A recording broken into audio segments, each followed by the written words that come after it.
Kami soroti berkaitan dengan perkembangan kasus kecelakaan di Cipularang. Pemirsa, jumlah pasien korban kecelakaan beruntun di kilometer 92 tol Cipularang masih berjumlah 22 orang, 19 orang menderita luka ringan dan 3 orang lainnya luka berat. Menurut Kepala IGD Rumah Sakit Abdul Rojak, dari 19 pasien dipastikan hari ini sudah bisa pulang, sementara 3 korban luka berat masih harus mendapatkan perawatan. Sementara itu, pengemudi truk Rauf masih menjalani proses hukum di Polres Purwakarta.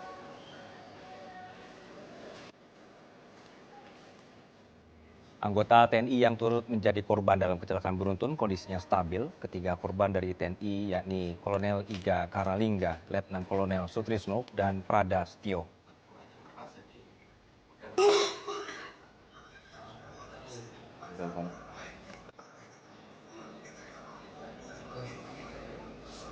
Kami review kembali tabrakan beruntun yang terjadi di Jalan Tol Cipularang kilometer 92. Ada 17 kendaraan yang terlibat kecelakaan dengan total 30 orang menjadi korban, 1 orang meninggal dunia, 4 orang luka berat, 25 luka ringan. Penyebab kecelakaan masih didalami kepolisian dengan melibatkan faktor manusia, faktor kendaraan, faktor jalanan, dan juga cuaca.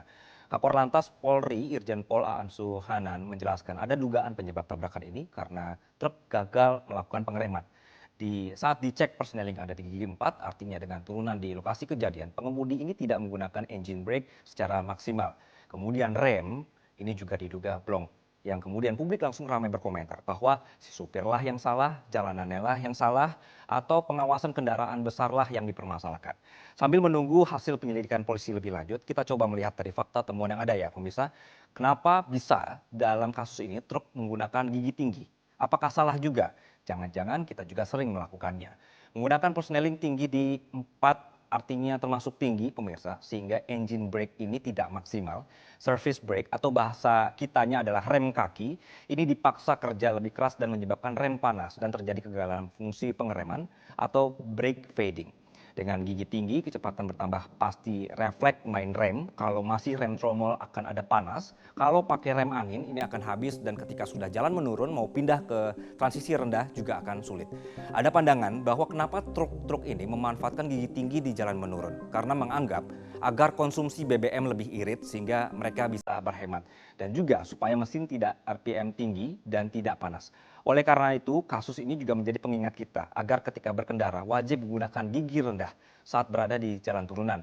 Terlebih yang jarang-jarang servis kendaraan. Belum lagi ada faktor jalan licin hujan dan sebagainya yang membuat proses pengereman kendaraan ini tidak maksimal.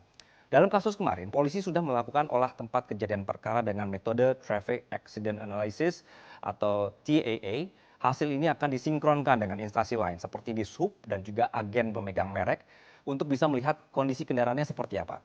Sehingga tidak dari satu sumber penyelidikan saja untuk melihat dari kacamata yang lebih besar dan juga hasil yang lebih rinci.